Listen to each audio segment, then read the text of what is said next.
Hello everyone. दोस्तों, आज की इस वीडियो के अंदर हम एक पावर इनफाइनाइट सीरीज है उसको सोल्व करना सीखेंगे। हम सीखेंगे कि किस तरह से रामानुजन ने इस प्रॉब्लम को सोल्व किया। दोस्तों, ये हमारी जो सीरीज है वो है एस के बराबर मान लेते हैं इसको, है ना। अगर हम एक डिजिट छोड़कर बाकी के इन सभी नंबर्स को देखें तो वो भी इनफाइनाइट है ना, इनफाइनाइट। तो क्या मैं इस सीरीज का ये वाला जो पोर्शन है उसको मैं एस के बराबर मान सकता हूँ, क्योंकि ये नंबर सारे इनफाइनाइट के बराबर ही तो है।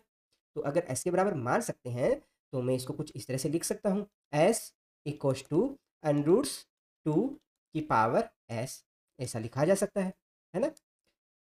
और इसको थोड़ा और हम आगे सोल्व करके लिखें तो हमारे पास वैल्यू क्या आ जाएगी, एस इक्वल्स टू टू की पावर एस बाई टू के बराबर हो जाएगी।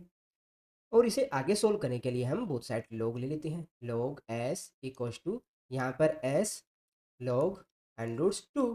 ठीक है, इस एस को मैं यहाँ इधर वाली साइड लेफ्ट साइड में लेकर आता हूँ। तो यहाँ पर अपने पास क्या आ जाएगा, log S upon S equals to क्या हो जाएगा, लॉग अंडर रूट्स टू। इस अंडर रूट्स टू को मैं क्या टू की पावर वन बाई हाफ ऐसा लिख सकता हूँ।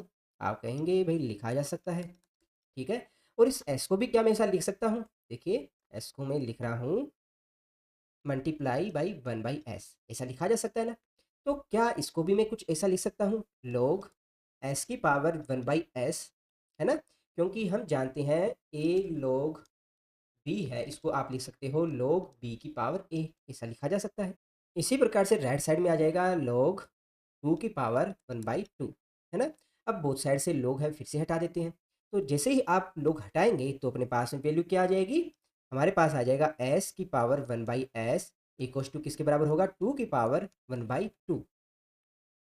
तो दोस्तों यहाँ से हमारा जो लेफ्ट साइड और राइट साइड तभी आपस में इक्वल होगा जब s की वैल्यू कितनी होती है, 2 होती है। तो जरा ध्यान से समझ के देखिए कि हमारे पास में कोई एक सीरीज है जो कि क्या है, अंडर टू की पावर अंडर टू की पावर अंडर टू। और ये सीरीज हमारी इनफाइनाइट नंबर तक चलती चली जाती है और इसका सॉल्यूशन क्या आता है, टू के बराबर आता है। देखने में ये बिल्कुल आपको ऐसा लगेगा कि यार ऐसा कैसे पॉसिबल हो सकता है, पर मैथमेटिकली ये बिल्कुल करेक्ट है जिसको श्री रामानुजन जी ने हमें दिया।